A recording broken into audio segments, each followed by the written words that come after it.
Ladies and gentlemen, welcome back to the True Life Podcast. I hope everybody's having a beautiful day. I hope you got to wake up next to the person you love. I hope the sun is shining and the birds are singing. I'm so thankful to have such a great guest for you guys today. And I'm gonna introduce to you the one and only Ehren Cruz. He's a man who has an incredible passion for positive change, who cares deeply about creating, transforming trauma into a position of lived experience for individuals, families, and communities. He's an award-winning producer, a high-performance team builder, founder of the SpArc, a groundbreaking coaching approach that utilizes rites of passage, immersive experiences to dramatically elevate awareness, embodiment, and impact. He's a historian and anthropologist. He's certified by CTA ICF, and probably the most positive, incredible thing to me anyways, that he's a loving husband and a proud father of 3. Ehren, there's way more I could say, but I'm so thankful thank you for being here today. How are you? Hey, I'm doing awesome, George. It's an honor to be a part of the True Life Podcast, man. Thank you for having me on. Absolutely. Yeah, absolutely, man. So I was going to, when I thought about doing the intro today, I was like, gosh, there's so much cool stuff in here I could put. But I thought it might really benefit the people if they could hear your origin story about how you kind of came to this path, how you kind of came to become the guy that you are today. Would you mind sharing that? Yeah, absolutely.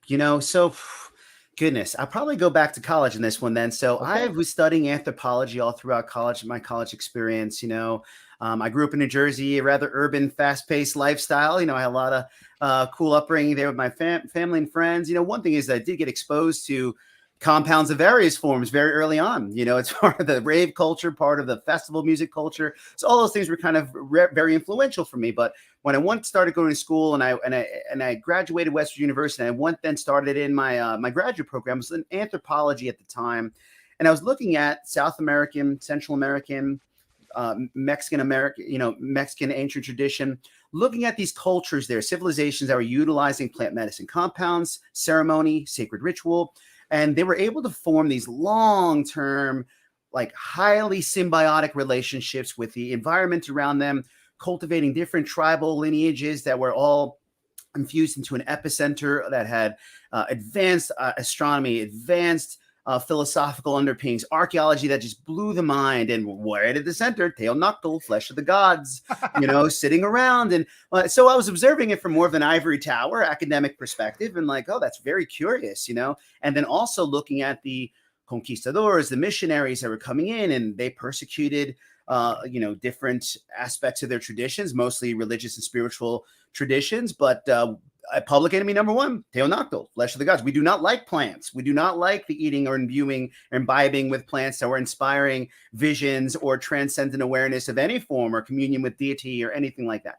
So I found that to be really kind of curious. What is it about this ceremonial plant? What is it about the medicine that was so destructive or perceivably so?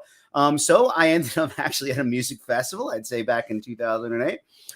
Took a larger than therapeutic dose of LSD at the time.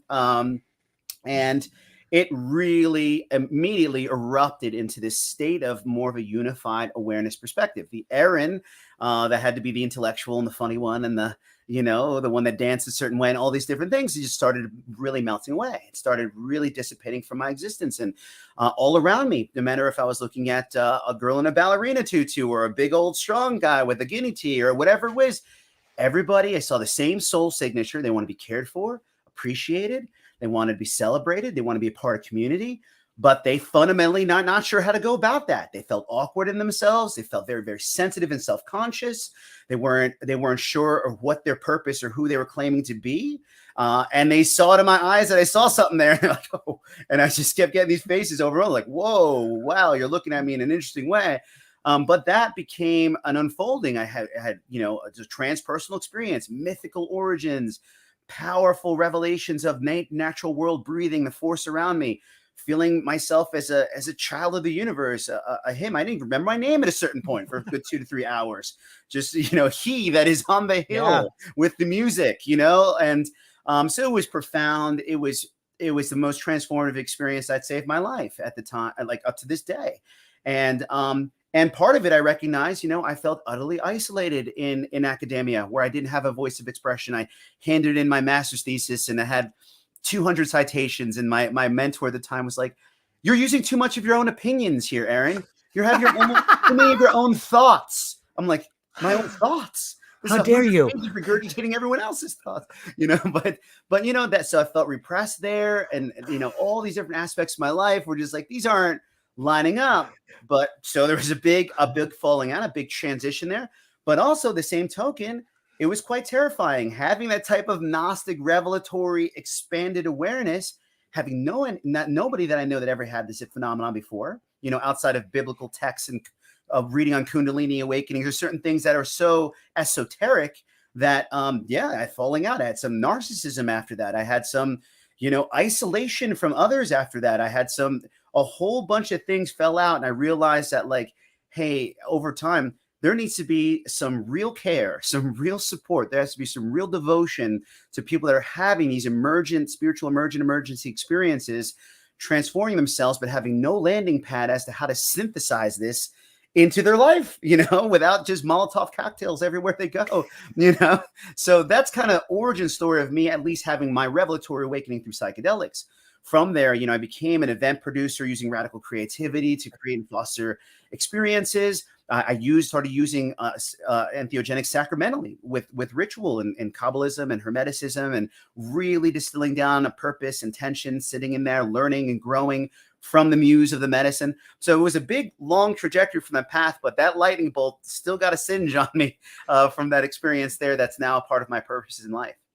Man, it's such a cool story. And I can tell by the way you describe it how profound it was. Like, there's certain things that people feel, and it's this weird sort of, I describe it as like the terror before the sacred, because it is so isolating, but you're in the presence of something so beautiful.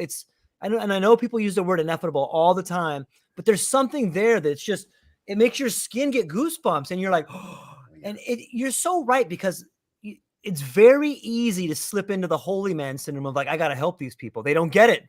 I feel how sad they are. And then you realize, wait a minute, that's how I feel. I'm the one that's sad. And there's no framework around it, or at least the framework had been isolated from the sacrament for so long. People got the sacrament, they brought it here, and they had no rails to be on. They had no lineage back to the teachers. They had no sacred rites of passage, or they had no elders to show them the way. And I think that while I might be getting ahead of myself here, like, when I hear you explain it and I read the bio, I'm like, this guy gets it. He's had the lived experience. He's felt how isolating it was. And now he's going and trying to help other people by building some rails around it so that they can have their own transformation. And I just want to say thank you. I love that there. But maybe we can jump back a little bit to, so you go from being a producer and figuring out these things. Like, when I say to you rites of passage, like, first off, how do you define that? And how do you become a person who becomes confident to create a rite of passage for somebody else? That's a great question. Absolutely, George. You know, ultimately, the concept of initiation, genuine initiation, is largely lost on much of our culture and tradition. You know, outside of marriage, birth of a child, you know, and even then it's not even as sanctimonious as one would hope, you know, in that way. But really stepping into a place where your body, your mind, and spirit, your kind of trinity of belief, what you feel, what you think, what you believe, comes into a convergence point. And then it's tested with a true sense of challenge. Can that essence of what you have held as real, can that withstand the burden of a deep, expansive foray into a trial of the soul? Can you actually emerge through that space holding on to those same limitations, beliefs, or paradigms of safety that has been either culturally passed down to you or socially accepted, or peerage or mentorship said this is your parameters of existence?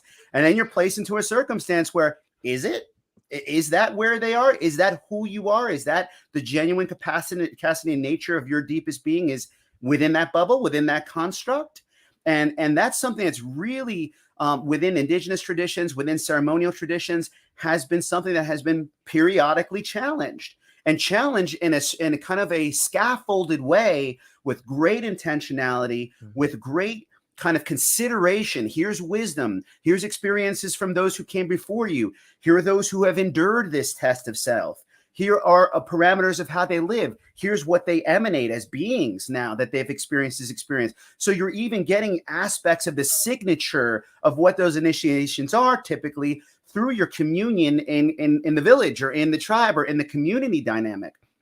Now we're kind of brought into a position where you're not going to get that organic connectivity. You're not going to get that opportunity. So you have to almost extend yourself beyond the known, beyond the comforting realms, and strike out and find in different facets of your life, where are those that can guide a space or a path that can nourish this internal drive for gnosis, for wisdom, yearning that's birthing through me. I know that I'm beyond this particular job. I know that I'm beyond this masculine archetype of the hard work. Like there's more to me. There's depth here, so that's where I feel like from my experience, being deeply involved in the Kabbalistic tradition has been very, very helpful.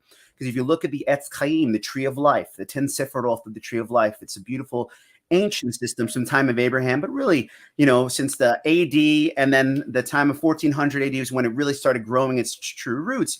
But when you look at this from the top down as a creation element, from the essence of omnipresent awareness comes out from fountain and fountain of complexity, forces and forms, masculine and feminine aspects of creation, until we, the final vessel, absorb that in the kingdom, in earth. But all the potencies all the way back to the omnipresent awareness in its most undisturbed richness and state exist within us. They are birthed through us in this manifested experience. And then moving up the tree to the top, that is the path of initiation to reclaiming, because this world is about free choice, reclaiming our connectivity to these different aspects of creation back into unified awareness in a continuum of peace. So finding that there, I found it to be very, very powerful and instrumental. So Earth, first Sephiroth down the bottom.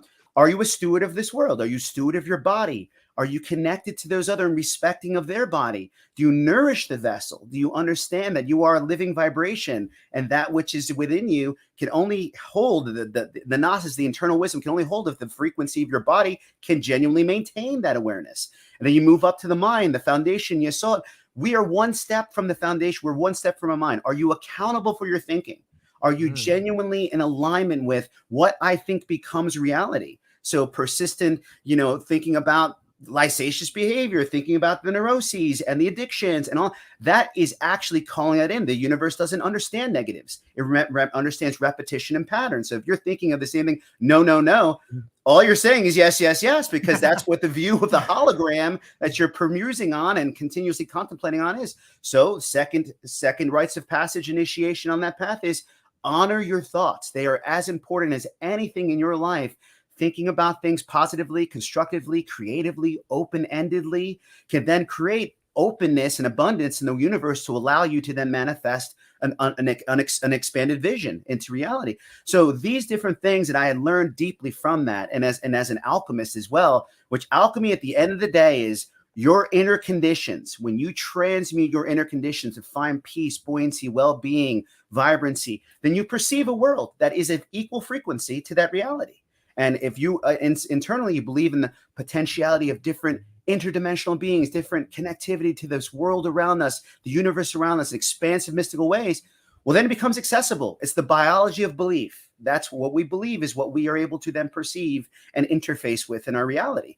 So those two things have allowed me to learn and distill down over a decade of very, very devotional work there, different ways to create paradigms or structures or arcs, as I call them, the SpArc, for people to step into, well, where are your challenge points of your reality? What are you hoping to deepen in those spaces? Utilizing an entheogen with a very, very mindful process to then step into those with intentionality and expand and explore those realities and come back then with a synthesized view of, okay, this is where I thought my limitations are. This is where I've grown into, and now it's time to synthesize myself from a new foundation. So there's a little bit of a roundabout answer there, but that's kind of how I stepped into the work and what has influenced me to be a servant of that type of work. Would you say that is not only a system that you use for other people, but like that's the same system that you've used for yourself? That's what it sounds like to me. It's like, hey, this is the path that I walked on. Let me show you how to do it. Is that accurate?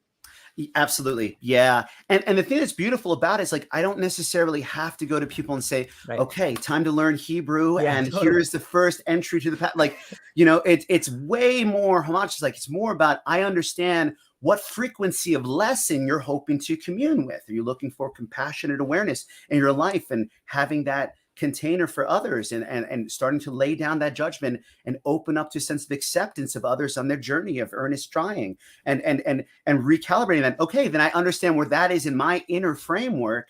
And so I can distill down then, okay, here is a pathway of learning, of support, of resources, of challenges, of questions, of reflections, all these different things to incubate on with support over a month or 2 months. And then you come to that crux point of a moment where you're going to step into a journey. And then I can support that. But yeah, through my own experiences in my own particular spiritual path and also cultivating festivals and events where these Yeah. are paradigms and containers for ecstasis. They are Mm. genuinely made to encapture and enrapture the senses, to create through the confluence of art, music, ceremony, culture, communitas, the bringing together of Yeah. people. Yeah. Here's an epicenter of radical transformation, and you're seeing it all around you.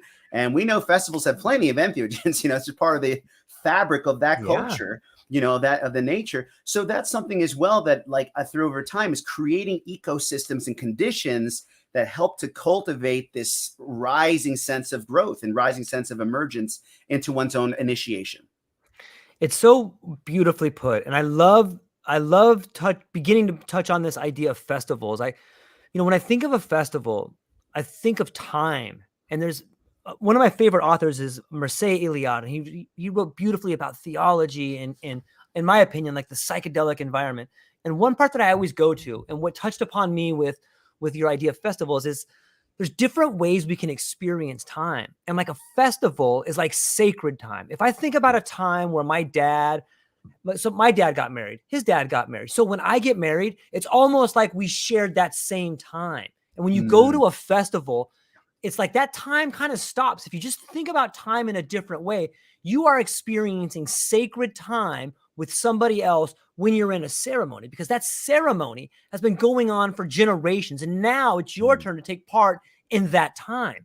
And then the time you go to work is like it's a different kind of time. It's almost like you're not really experiencing it. It's not a sacred time. It's just more like time to get up, and you're not really your authentic self during that time. You are the culmination of society's beliefs that are thrust upon you at that time. And when you go to those festivals, you really get the chance to be born into yourself in time. I'm just curious, what's your take on time? Like, have you heard that before? Does that make sense? Oh, it does. Absolutely. No, I really love that position there because my favorite band from festival, STS9, they are Sound Tribe Sector 9, and there's a day at a time in the Mayan calendar, the one day that everything stops and we recreate the universe, it's called. And that band plays on that day and they recreate the universe. So it's pretty awesome. So yeah, we are talking about time, and it brings me back also to Jerry said when they play Dark Star, and they're like,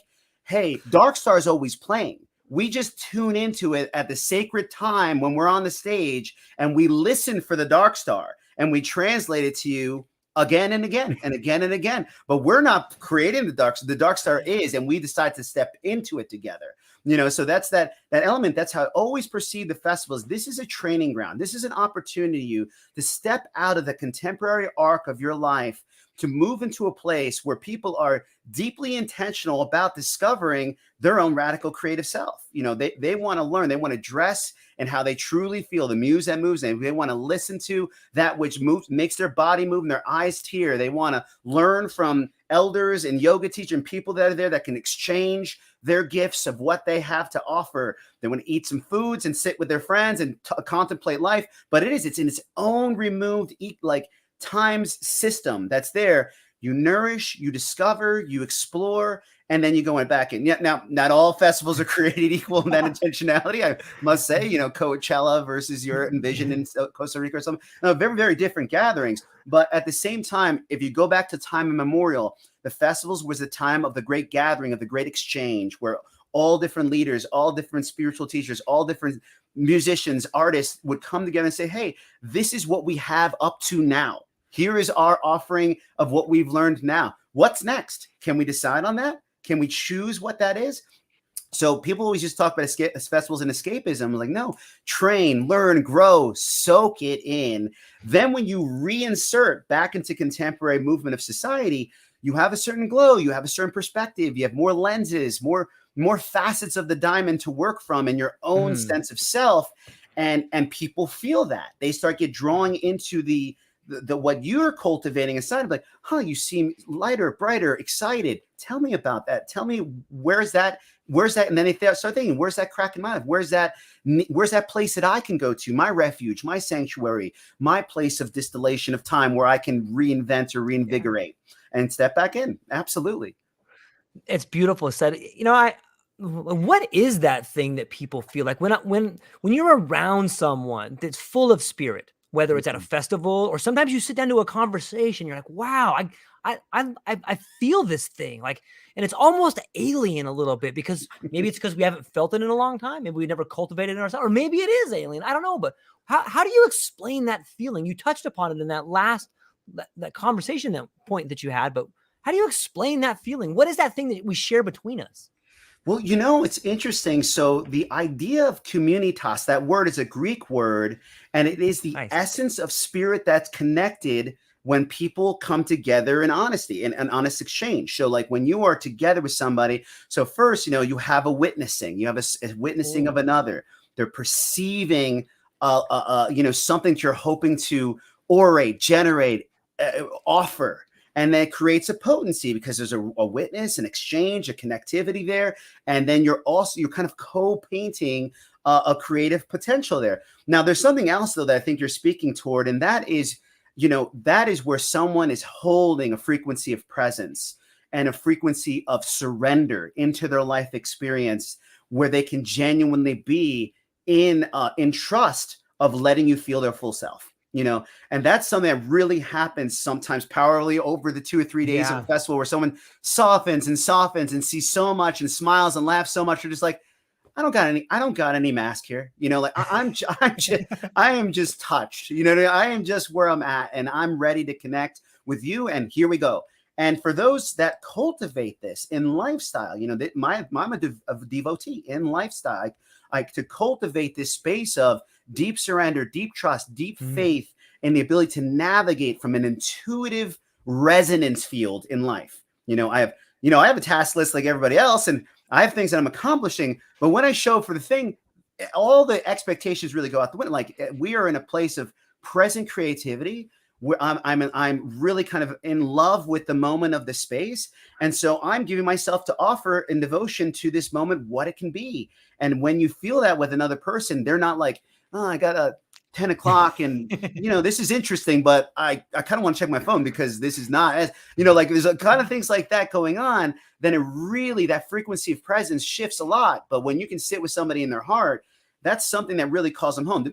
Beyond what they say, it's what they feel in that sense of presence. And that really can do more across political divides, social divides, all those things. It's that sense of emanation that can really bring people in, because it's a signature they recognize, even if they don't hold. It's like, wait a second, I know that. That feels like home. That feels, what is that? And that really calls people in closer.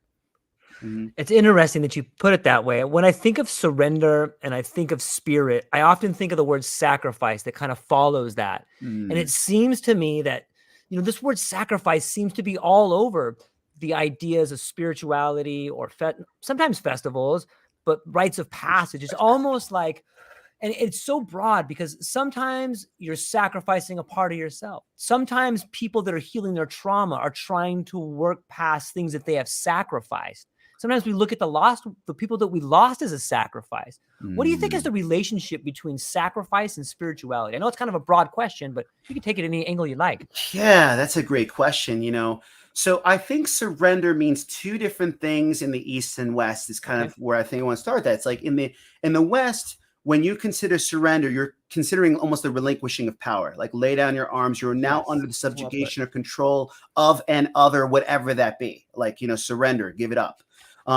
In the East, it's like surrender means like I am surrendering my perception of control. Like my assumption of control is now surrendered. I am not in control. I am surrendering to the fact that something greater than that is moving through the vessel and through creation is actually in the reins. And so my ability to have to understand everything or control everything or even need to know is let go, and for some reason, something really powerful happens when you let go in that way.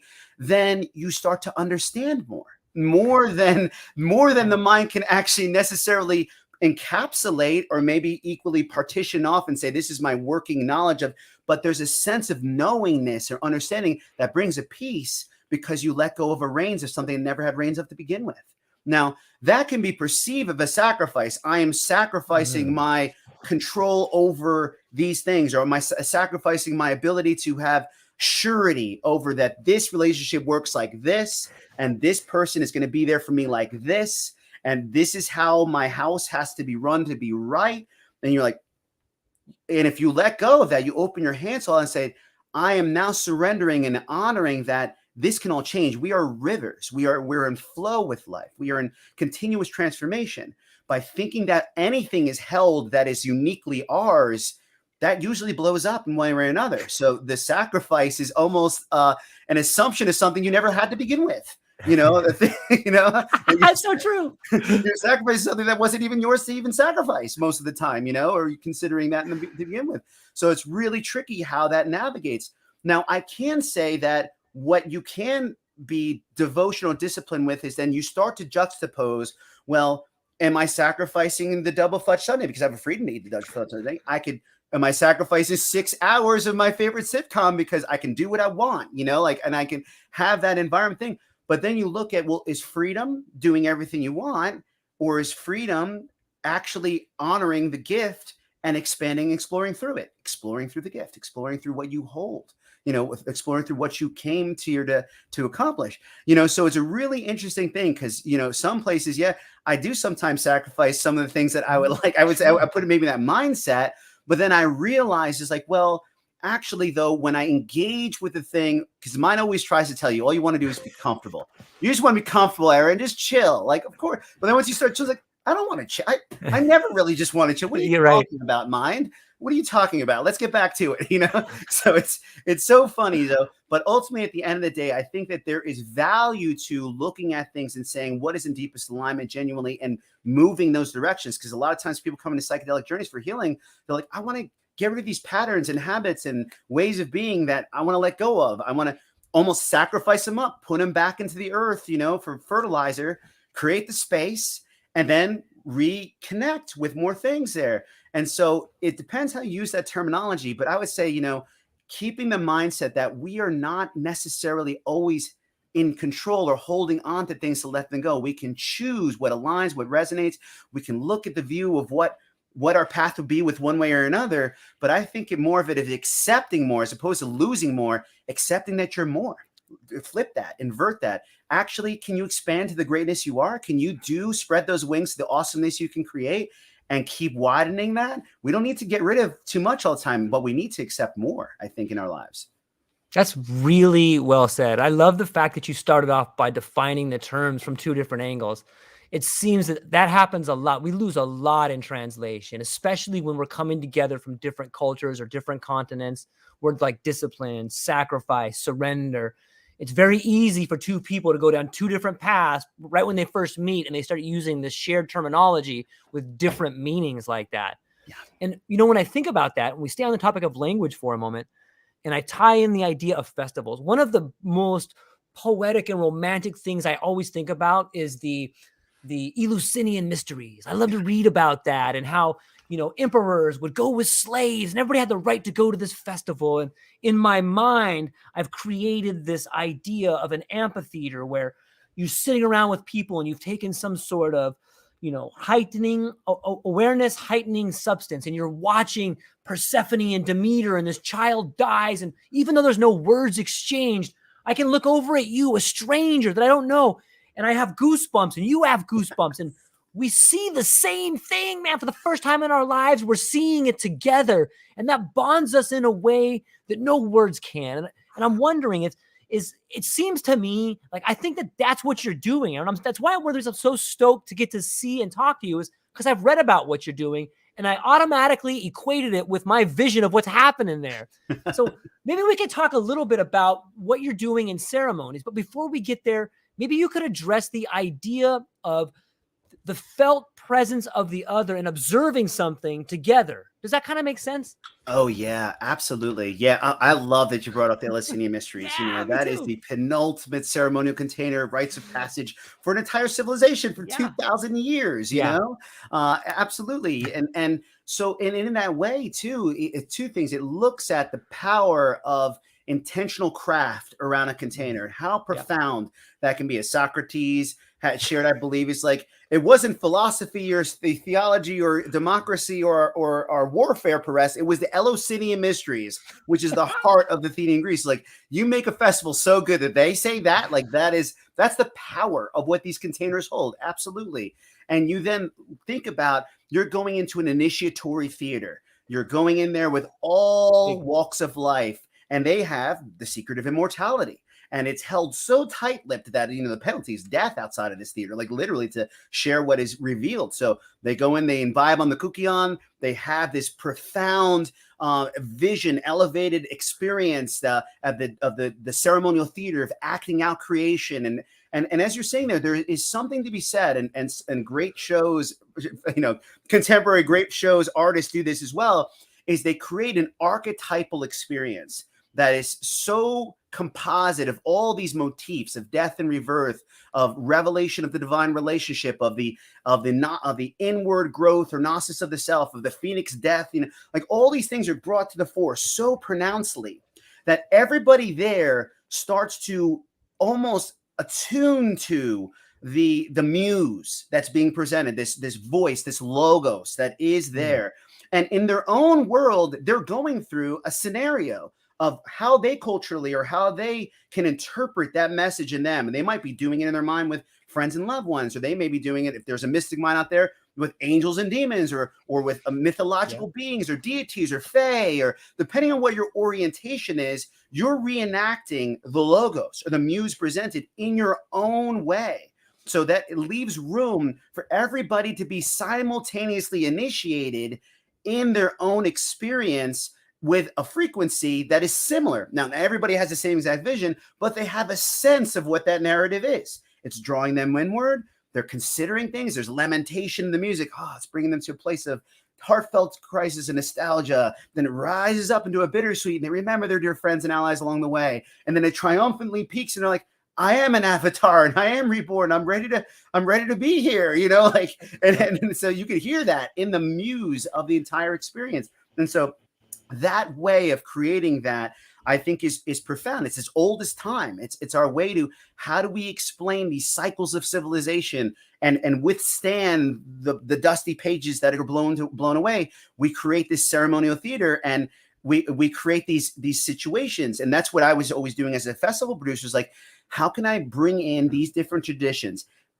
frame them in a flow across the schedule? 4 stages are doing this at all times, and then the parade goes off and the fireworks peak, and this person plays jazz and this person plays funk, and all of a sudden there's like a moment that's like a crackle occurs, and it's like you can feel the sense of release. Everyone's like, I'm no longer tracking this. I am just present, and I am in the flow. Like, I am now riding the wave of sensation of what the magic is here, and I'm listening to my inner self on how to tune and navigate. So whether that's happening an individual journey in a larger ecstatic experience, there's that moment of surrender once again, as trust in that innate capacity we have to adapt and shift and flow, and birthing into something greater that you stepped into and on the front end.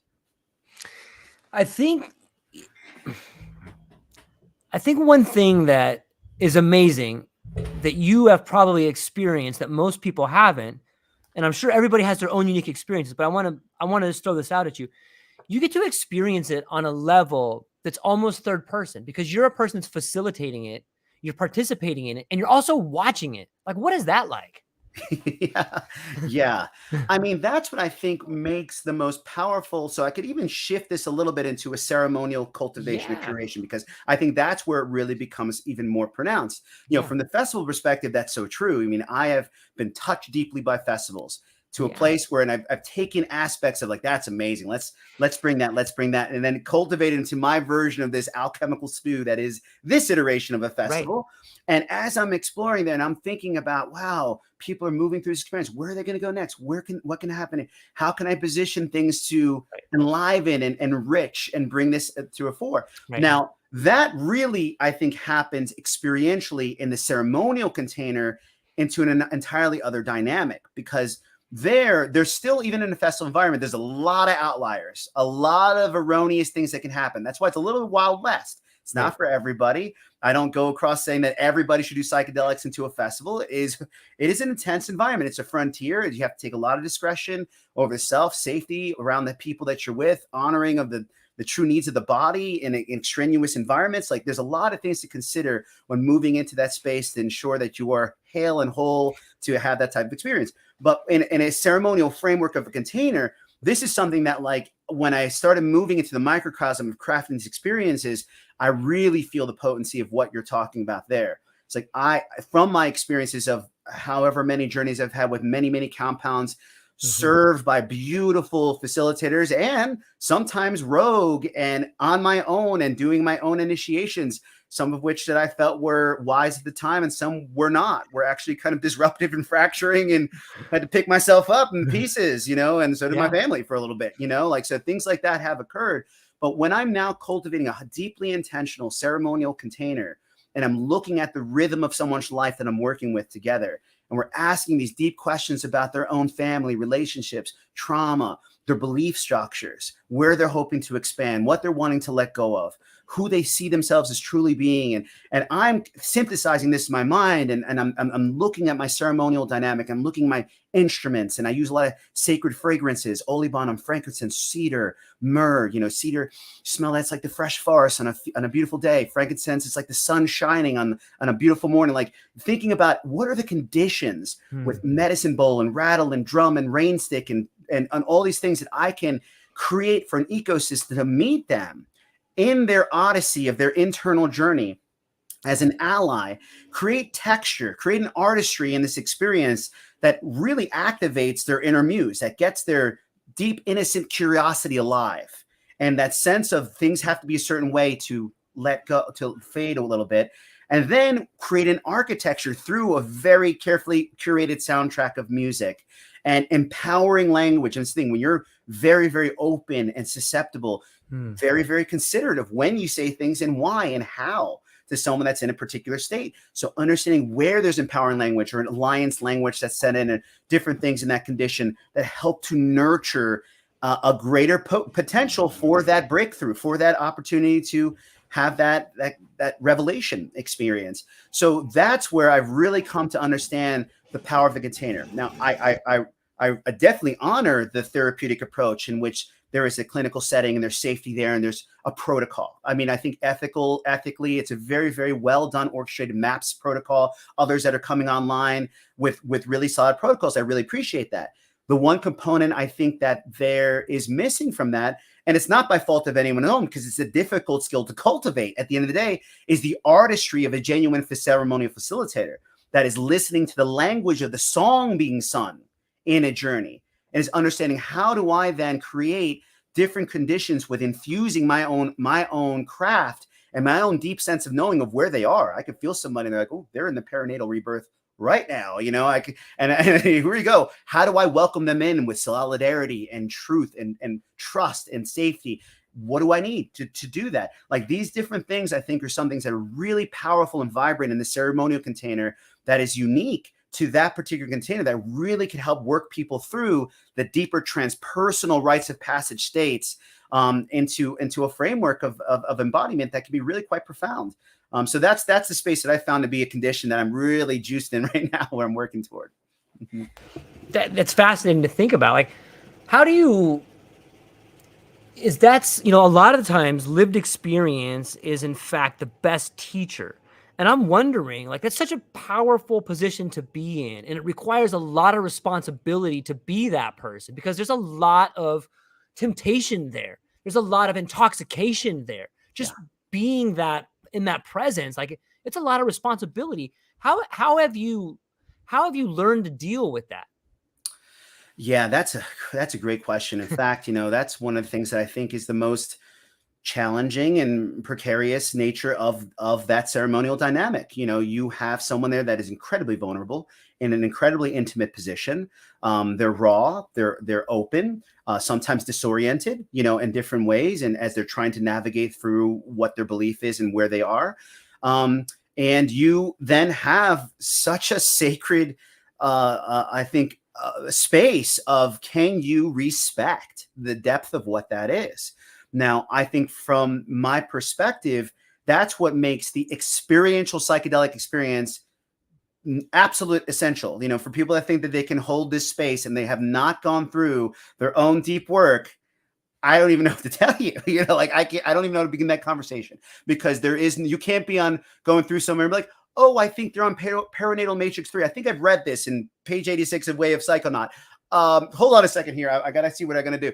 Like, you have to feel the gravity of how important that is. Even if you haven't gone through all those initiation spaces, the seriousness, the subtle nature of care, the compassion, it has to be genuine. It has to touch you to feel like I want to hold that space. Now, on the second half of that is, when you're looking at the ability to really process through what people are moving through, it's a lot. I live in the alchemical kitchen all the time, and it's not an easy life. It's not something that doing sessions twice a week for a year, it's a lot. People train for 3 months or 6 months to just get ready to go with you for a day when you're doing it twice in a week, and so it is a lifestyle. It's a lot. What has come to firm solidity for me is the 4 agreements are very, very important for me. I'm not sure if people that are familiar with the 4 agreements. Toltec wisdom, at the end of the day, is that impeccability with who I am, or at least a wild earnestness to be there, in that place, not making assumptions about anybody's path, and leaving judgment and checking it at the door. I've had people that have been Baptist, Bible Belt, 70-something-year-old come in and have a beautiful and enriched, mystical, profound experience that challenges what they've ever thought and you would never think is possible. But if you held a certain prescriptive analysis of who they are and the type of ceremony you had to hold because it's them, and not giving them the full bandwidth of what you can do because whatever that is, then it wouldn't have allowed that opportunity to occur. It wouldn't have allowed that blossoming. So not making assumptions about others is incredibly important. That not personalizing things. That's probably the triple underline. When people are going through it, it's not about me. They could get upset. They could say all kinds of things. They could, they could have a full regressed experience of a rape. I mean, that has actually happened to me before. Talk about intensity, when you're in there, someone looking at you like, oh my God, are you going to do what you think you're going to do? And then you have to hold the inner stoicism and ambiance of respect and dignity and ethics and clarity that is absolutely not you are. And in fact, actually support them in alleviating and diffusing that energy. I mean, these are circumstances that are quite pronounced. And as a servant in the space, and also as a person that has to genuinely empathize with the gravity of what they're going through, that's where you have to have a code. You have to have an ethical code that you live by in your life, in your own progression, and in how you serve in that space, and have it be as infallible as possible. Because when people are going through experience, there's no real sense of how deep, what lane that's going to take. And, if it's an inner child and they regress to a 2 or 3-year-old and they're literally like a toddler over there, can you be kind and quiet and simple enough that the little 3-year-old feels safe? You can't be discerning and this has to. No, you have to be there like the kids in the room, and the kids in the room. And this is the first time the kid's been in the room for 30 years. So if you're not in a place of innocently holding and honoring that little boy or that little girl, it's going to run back. It's going to go back in there, and they're going to have to, try again 10 years from now to see if they could coax it back out again.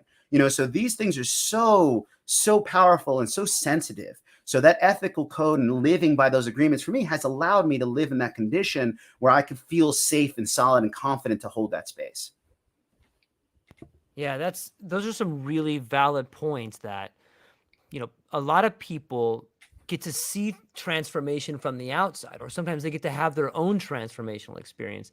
But it's unique to get to hear somebody's point of view who is in the room with the transitional experience from different kind of mindsets. And, I heard an interesting interview a while back between Terrence McKenna and Ram Dass. And Terrence asked a question to Ram Dass, and I'm going to ask to you. And that question is, how do you like having this rap put on you? Like, I mean, are you always the facilitator? I mean, as you continue to do what you're doing and you help a lot of people, but people don't see you as an individual. All of a sudden they see this master of ceremonies. How do you like that? Is that something that is difficult to deal with, or is it something that you're always working on, or how do you like people putting that on you?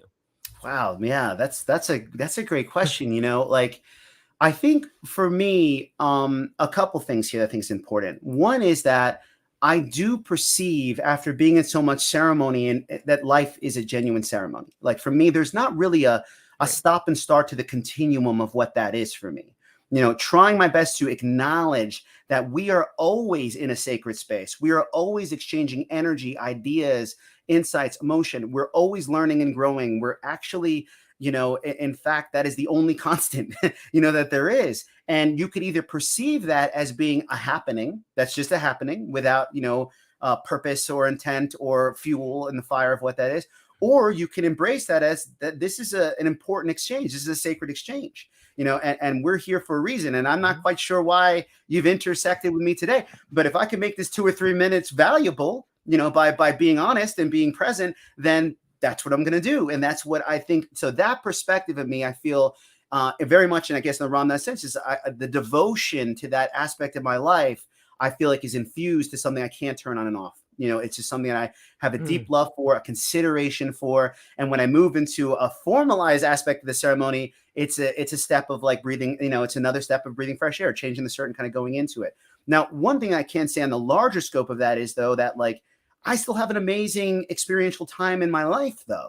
I'm not an ascetic, I'm not, I'm not completely censured in my own experiential awareness. I love still going to shows and having experiences. I love connecting with my wife is, she's an amazing avatar of a person herself. She works as the vice president for American Foundation of Suicide Prevention. And she's a badass DJ and rides a trike and and navigates life on a frontier of her own like expression. That's deeply inspiring. And I love that. I love when people can, if you're a pirate, then you're an excellent pirate. And you're, whatever you are, if that's authentic to you and you express it and you do it in a way that respects and honors others, we have a consciousness to explore for a reason.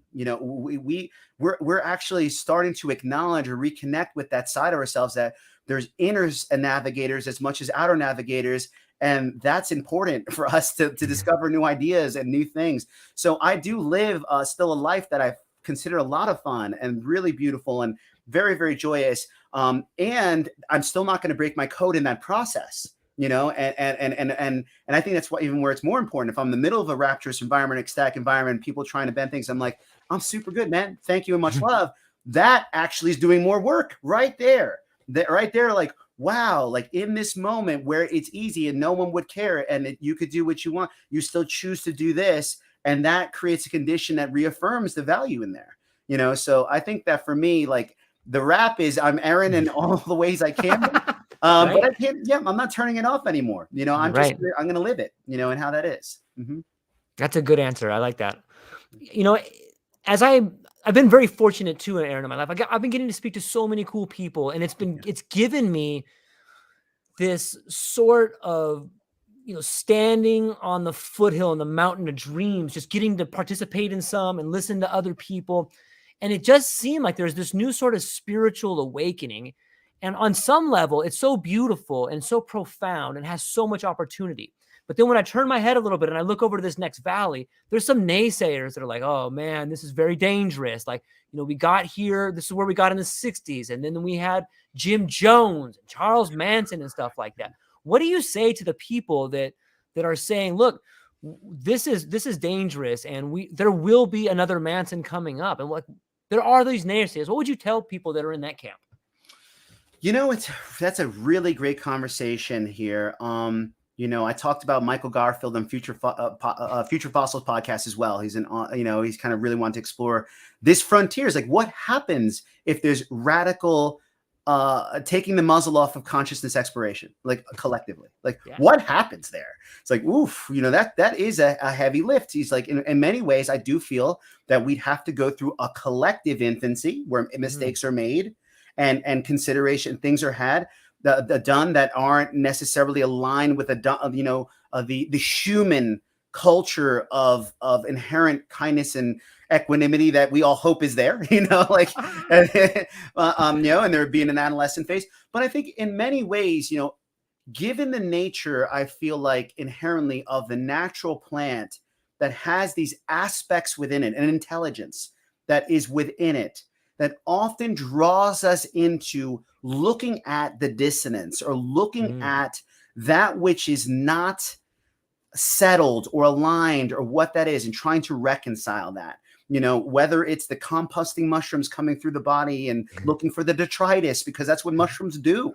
They're looking for what needs to shake out and go back into the earth and regenerate itself, or the ayahuasca, the vine that's moving through the body and exploring where are there parts of your code that are no longer active, to you recognizing you are a child of this world. You are living part of mother. Can you embrace her once again?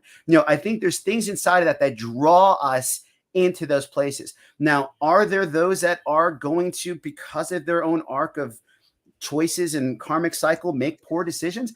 I do think so, but they tend to isolate and sift themselves out early on.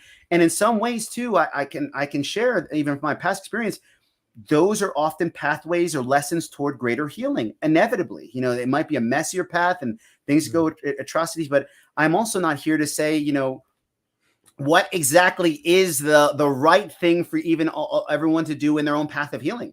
Like sometimes you have to split the ground and to crack the self and let the light in, so there's a lot there. But I think at the end of the day, when this conversation is moving forward, is can you trust us to be our full selves? We have systematically compartmentalized our psyche to a digestible, comfortable, consistent, and controlled space that has caused mania and psychosis collectively all around the world, because people do not feel like they can express themselves safely, do not even know how to. They have this deep yearning for a sense of interconnection that they don't even know where it is. They have the Wedigo, the material man disease, as the indigenous say, where everything external is supposed to feed and satiate some sense of value, and it's not touching it, and they don't know where that void is even there.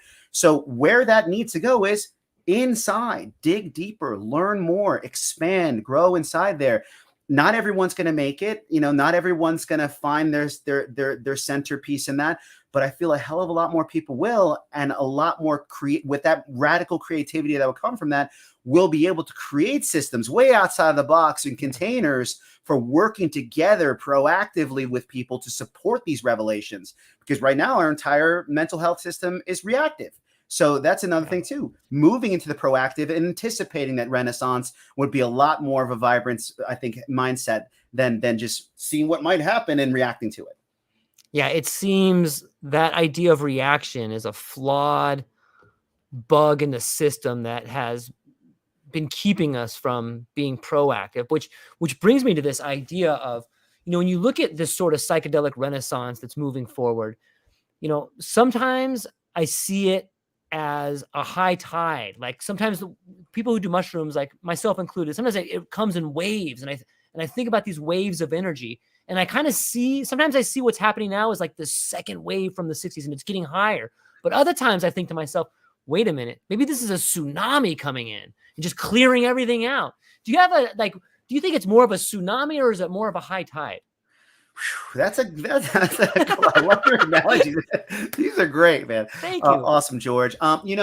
I think ultimately right now we're looking at a critical mass moment in our existence. Like 60s, I think were really important to re-energize a sense of that we are more than this structured person. Like that was the first real break out of that. Start spiritual exploration, re-engaging with the plants, re-engaging with music and culture, reconnecting with the self as like again, I'm a family member to society and humanity. The colors, these different boundaries they tried to place upon us, they're amorphous at best, and they're actually not honoring of the gravity of us being a human relationship and family. So I think that Renaissance really kind of rekindled that movement, you know, and being so frontier and novel and expansive at the time, there was a sense of like, well, where does that all land? How does that integrate?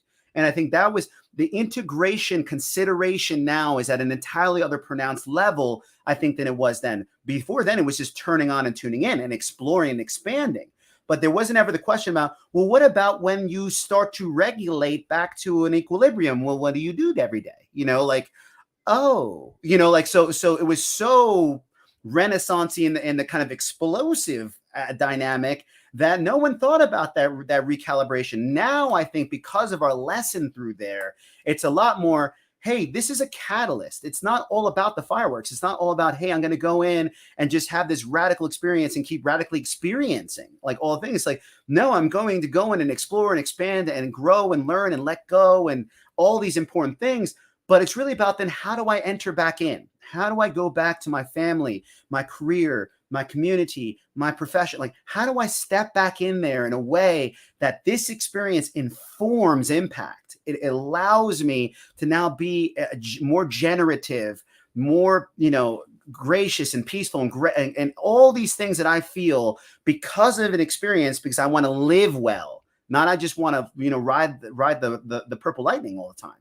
You know, so I think that's where I think the movement is moving, is like, we've watched it happen in different iterations. And now we're coming to a place where we want to elevate our collective consideration of who we are as people to a new paradigm. And that's where I feel like the tsunami effect is actually kind of more accurate, because no one wants to land in the same position. Like, ultimately, we're all stretching and we're not exactly sure where this is landing, but we're looking at, you know, the climate crisis, and we're looking at mental health crisis, and we're looking at political insanity and all these different things transpiring. It's like, we can't even land near where we are. So let's keep stretching and figure this out on the fly at the power, at the speed of dream together in this experience, so that then when we essentially find that recentering, our normative frame of reference is in a new paradigm.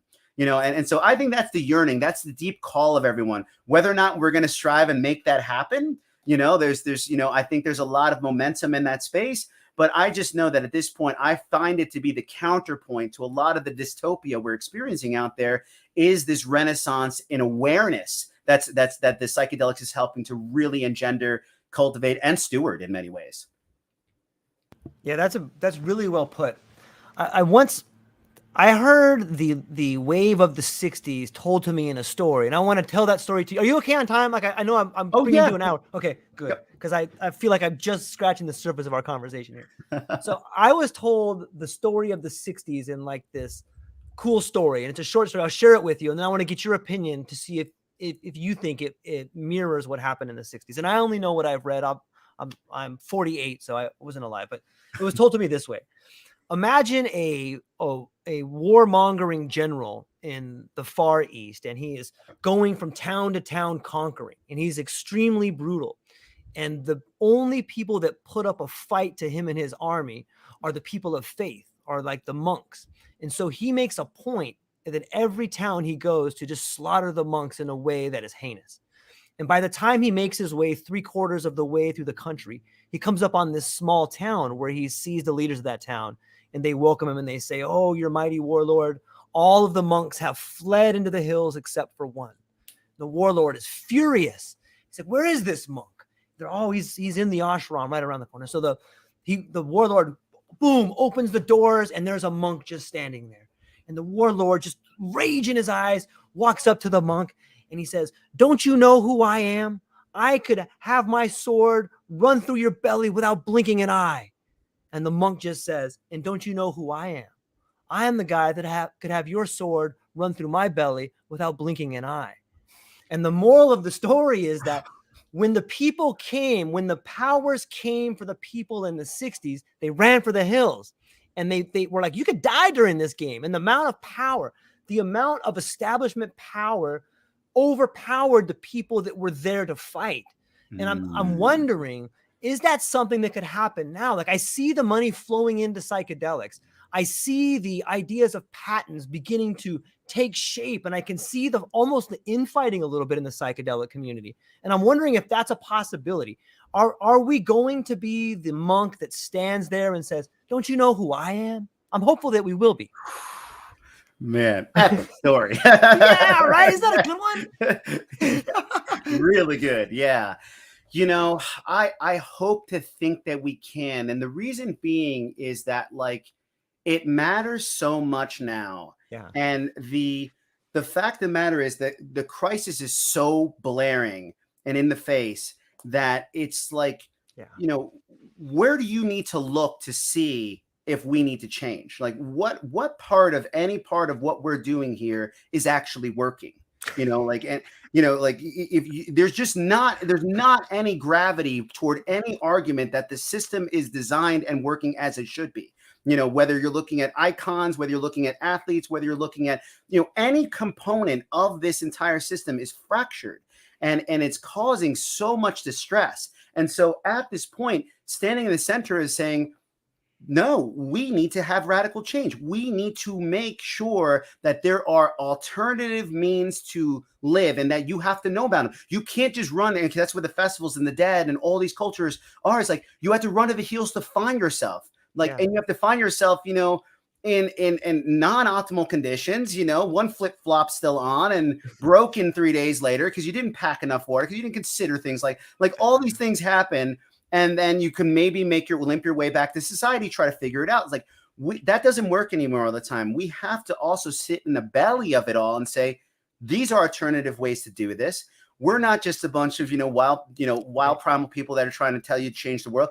No, we're actually living sustainably. You know, when I came out of the psychedelic closet in 2020 on a Facebook, LinkedIn, all the things, I was like, hey, y'all, you know what I've been doing with all these cool events and all these things I've been creating? And I got 3 daughters and, you know, the family that you know and love, the Cruzes. I've been doing psychedelics for 12 years. It's amazing. It has changed my life in every single way. It is something that I feel can be a beautiful catalyst for change for those that are serious about growth and that are doing it in a way of deep intention and consideration. Like, and I came out, and I was at the time, I never sweat so much in my life hitting the enter button. I was a full body sweat. I was, you know, like, and getting out there, person after person after person was like, thank you for standing up and speaking your truth. And I know you're not just, a radical, whatever, you know, losing it. Like, we know you, you know, you've been around for a long time. You've done some things that are really sweet for our family, and they've grown up with you and whatnot.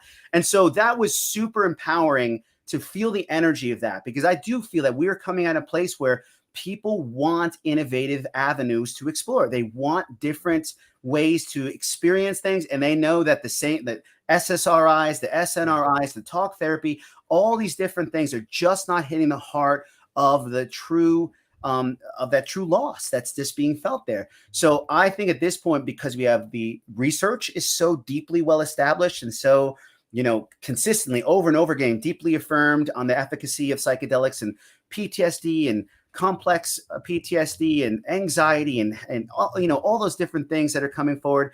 And then you have a real strong culture of people that have been transforming through music and arts and culture for a very, very long time. And you look out there and say, who's a Grateful Dead head? Your lawyer, your police officer, your mayor, you know, so people can be in psychedelic culture and live well and have a great, sustainable, accountable lifestyle. You know, so I think a lot of those isms, taboos, stigmas, they're just starting to wash away. And people are just like, well, what genuinely works and what is actually showing up for others? You know, people like Heroic Hearts coming out there and helping our veterans with amazing projects right now that is just showing people, it's like, it doesn't matter, red, blue, you know, if you're a survivor of this, like, you're welcome and this can change things. You know, I just see so much of that happening, so many lenses and iterations that I feel like that Buddha has a group in the room, not just even a solo at this point of people willing to stand up for it. Yeah, that's awesome. I'm glad you put it that way. I do think that people being comfortable about talking about what's changed their life in a positive way, it's so fascinating to me that like that can be stigmatized. Like, here's this thing that helped you. Like, why is there this negative cloud just hanging over it? And you know, and then as soon as I think about that, I begin to think about why we've taken ceremonies out of childhood. Like, it's almost like, like, I guess there's two different questions, but the second question seems more interesting at this point for me. So at least in my life, I didn't have a bar mitzvah. My sister didn't have a quinceañera, and these are just echoes of what's left of that institutions. Yeah. Why do you see it maybe reemerging, this idea of ceremonies for childhood, and why do you think they were taken out of the education system?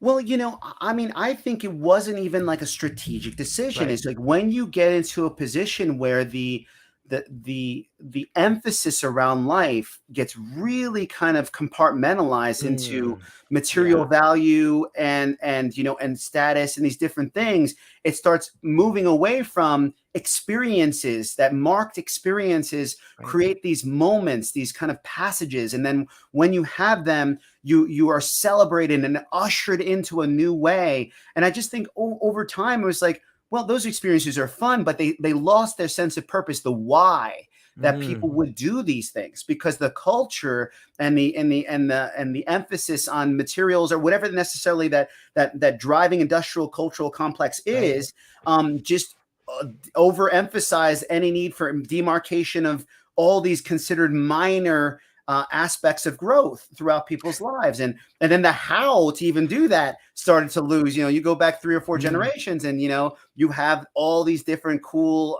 rites of passage and ways holidays were done. I even know my cousins and grandparents, older growing up, and Puerto Rican Christmas, it was very different. Three Kings Day, like there was a way that they did things that had this like mystical quality to it that over time, you just lose the gravity of that from generation to generation because it's not perceived as important or central to the current culture. So I think paradigm wise, that's what we lost. In this contemporary paradigm, it's like, why celebrate the small things when at the end of the day, it's about getting them into this lane and this seat in the bus and getting this particular figure and this particular lifestyle. And so they're looking for more homogenization as opposed to radical explosion of that individual into whoever they are, and that's part of the mindset of the indigenous of past civilizations is, who is this young deity in form here that has come to grace this planet? What are their profound gifts of awareness and artistries and hunting skill? Like, what is it that they have inside to gift our society? Let's put them through some challenges. Let's put them through some experiences that maybe that side of them will awaken to us. And then they will be a leader like this, or they will support this part of our community, or they will inform our tribe from their unique wisdom they acquire on this trail.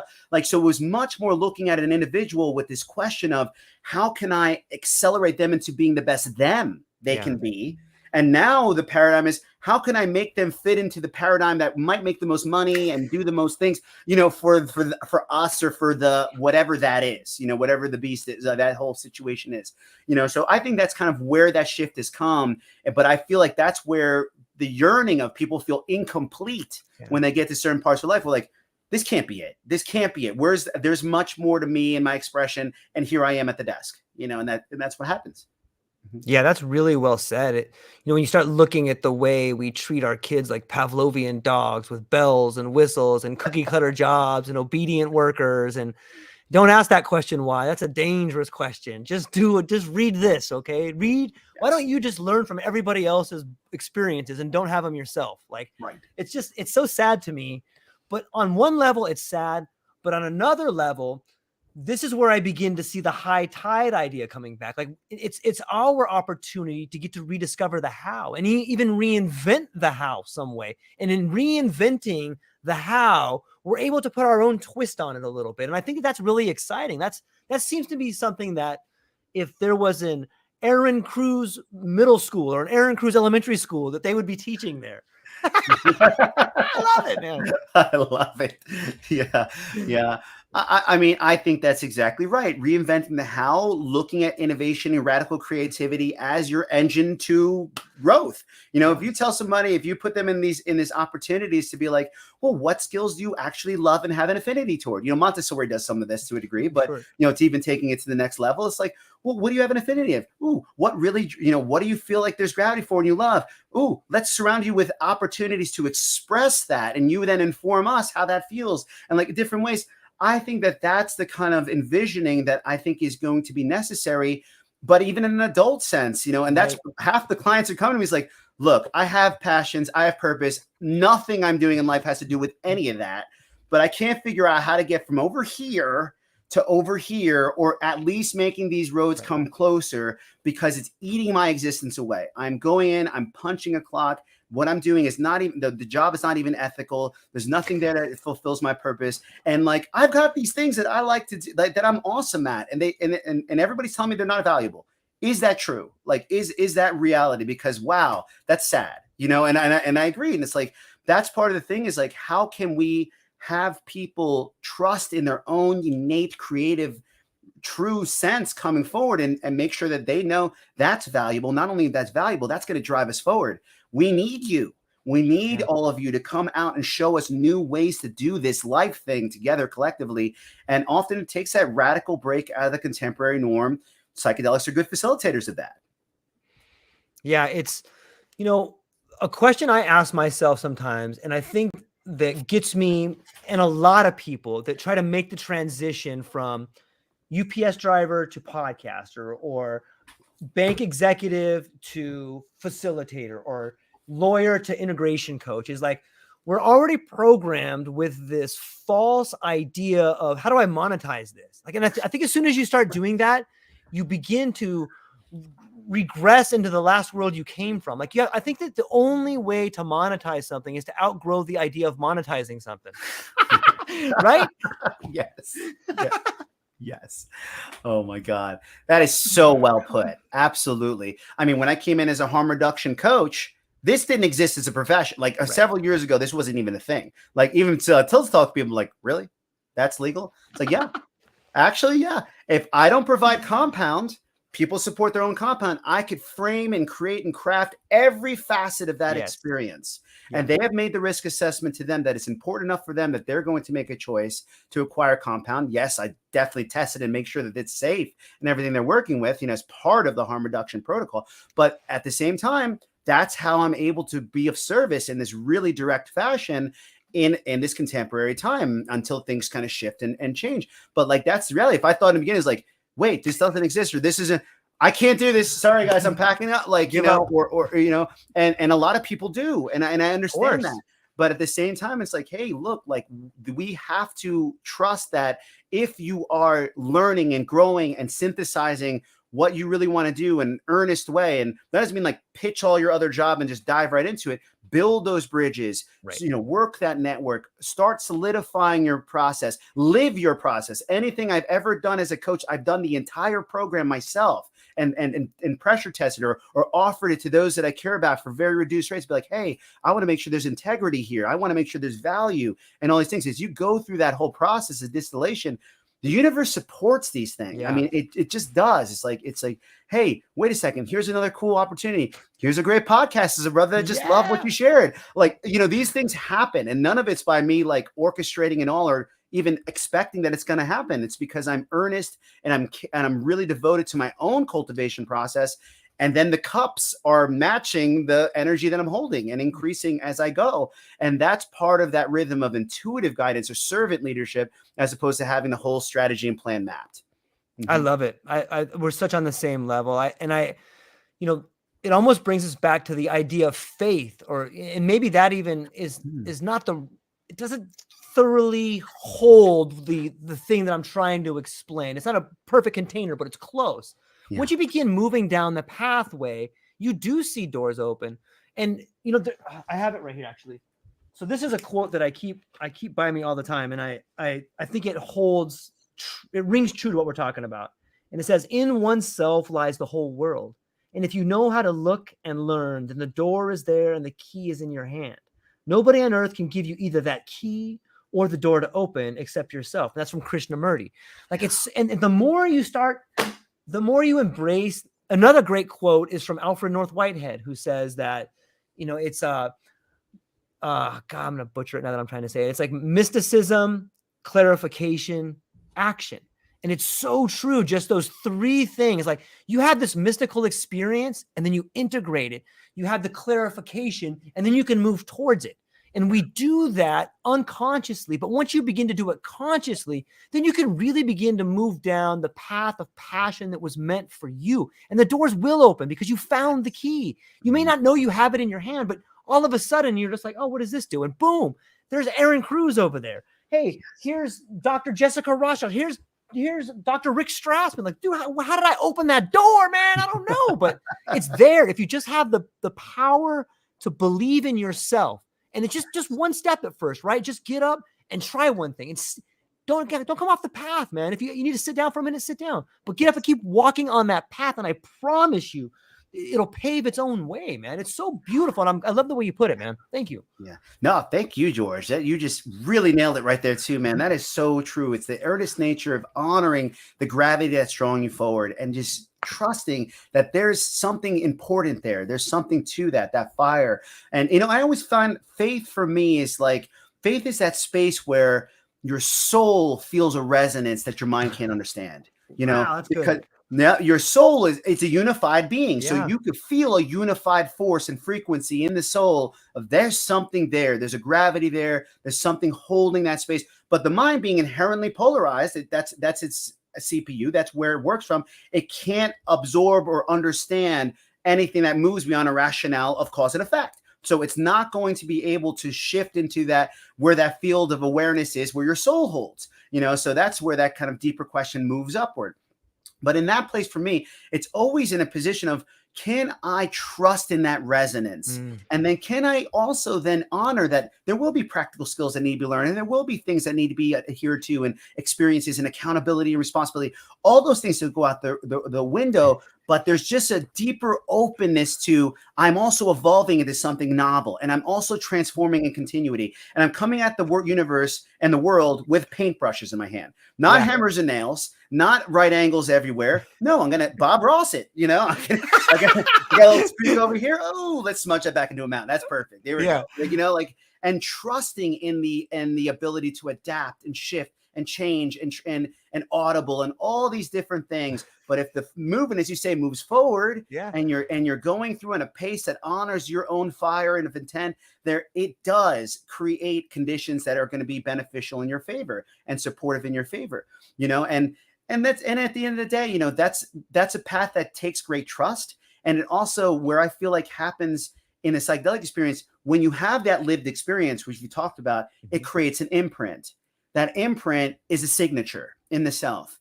That signature, then, even if it fades, it's there. When you're meditating, you know where you're going to. When you're praying, you know where you're praying to. When you're moving in alignment with something that's true to your heart, you know where you're headed. You know where you're headed and feel.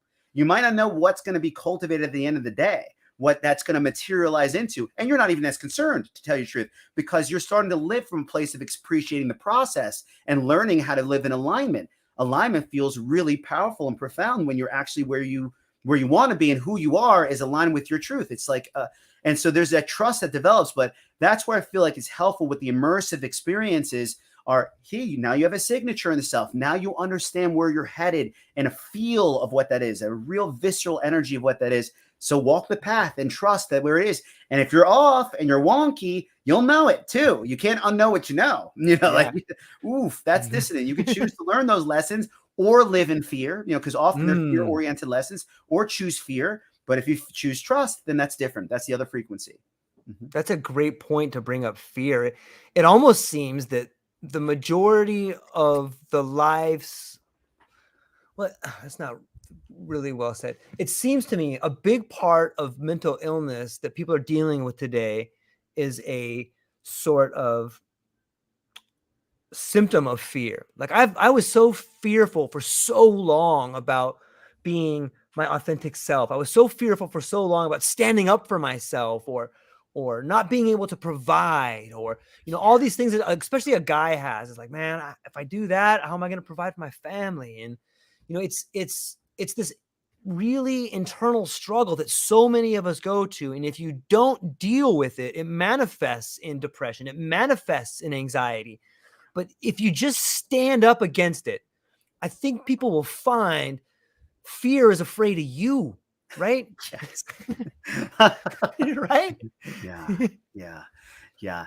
Ah, man, that's so well said, George. I mean, because you look at fear and how that controls so many people's God. lives, on so many levels. I mean, Yeah. it's what we hear in the news. It's what the aunt wants to call and dump dirty laundry on. COVID-19, like war, like all these things is fear in every expression of it. And fear constricts. Yeah. Fear brings you tight. It confines the view. It makes you want to hunker away. It makes you want to isolate. Everything, the opposite of love, I feel, is fear more so than hate. At least there's passion. At least there's fire and care and hate. There's something there. Like you got something there. But like in fear, it's like it's disconnection, it's disassociation, it's isolation. It's literally trying to remove yourself from the stream of life for a false sense of safety. When anything else does that, it atrophies, it decays, it stagnates. Anything that isolates, no matter what substance, it goes spoiled when it's by itself. When it hides, when it moves into a container for I don't care how many years, it's going to go bad at some point. So you look at that and you say, then why do I do that with my own life? Why do I create these bigger boundaries and not allow people to see the true me and get all these things to protect myself and all those elements, when anything in nature that does that fails? And so that energy of the fear, that energy of pushing away, that is unfortunately part of a psyche wound that has been materialized in our collective society for many generations, thousands of years even, I would say. But looking at where we are now, we're recognizing that fear has driven us into a corner. And at this point, you either bark out and strike into somewhere, become a warrior. There's this great TED talk called From the Worrier to the Warrior. They're like, people that judge things on assumed fears. I won't go outside because this might happen. This woman did like, you might have to check it out. And people I'm might going to write it down. This woman did a statistical analysis. Like there's like a 0.08% chance that what you're worrying about is actually going to happen. Do we live any of our life like that? There's a 0.8% chance that I'm going to crash my car. I'm not going. Like, no. So what you fear that holds you back is often an assumed fear that has such an intangible possibility that really overcoming that and just choosing your inner ability to learn, to grow, to have resilience, it can change everything. And all it takes is a first step to start that reprogramming. Oh, that didn't happen the way I thought it was. Maybe I can reconsider these adventures in my life and start experiencing things. Ehren, I feel like the time has flown by, man. And I really thoroughly enjoyed talking to you. It exceeded all my expectations. I love what you're doing. Everybody should go and check out what he's doing. It's remarkable. It is healing. It's fun. It's original. It's all those things combined into once. And he's clearly a really passionate person and cares about people. So Ehren, I'm gonna have you come back because I feel like we could talk a lot longer and we could have maybe some more people involved. It'd be really fun. But before I let you go, where can people find you? What do you got coming up and what are you excited about? Yeah, awesome. Well, thank you so much, George. It's been an absolute pleasure. When you reached out initially and I saw the level of integrity of the people you've hosted on the show, I was like, oh, wow. Yeah, I was really humbled and honored, so thank you so much. This has been a wonderful conversation. Love where we're driven it here. Well, if anyone wants to learn about my work, I'm at thesparc.co. So it's THESPARC.co. Right now, I've got a lot of really exciting things going on. I'm building a community center right here on our property in Asheville, North Carolina.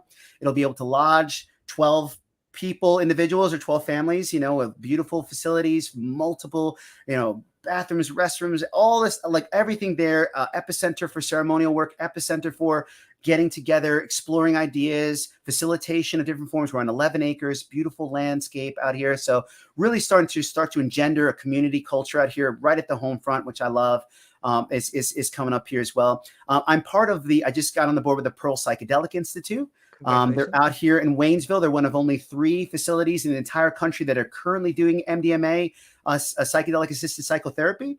So they're pioneers on the cutting edge and old wizards in their own right. I have a lot of respect and love for them. They're going to be hosting also kind of events and symposiums here in the Asheville, North Carolina area, trying to build conferences, trying to build the type of congregation of people coming together in this space. And ultimately for my own work, I'm just I'm facilitating one-on-ones, groups, experiences, different things like that. But I'm really just excited about being a part of the now professional conversation, the integrity and ethics behind ceremonial facilitation, how important that is. I mean, we really got to get this right, because if we go out there and we start creating these containers and situations occur that are unsafe, unethical, unbalanced for caring for people deeply in these states, then it's going to be all white coats and therapists. And maybe it should be if we can't get that right. So I think in part of this is also now wanting to experience and explore and converse about how to create containers, festivals, events, how to create experiences one-on-one that are safe and honoring of the gravity of this, but also use non-traditional magic, medicine, and mysticisms to make this an experience for others. So George, I really appreciate the opportunity to share, and I do. I'd love to come back on and dive into some new phenomena, see what we can create together. All right. Well, ladies and gentlemen, hang on one second, Ehren. I'm going to hang up with these guys, but I'll talk to you for one quick second afterwards. Ladies and gentlemen, thank you so much for being here. Check out all of the cool links in the show notes, and that's all we got for today. Aloha.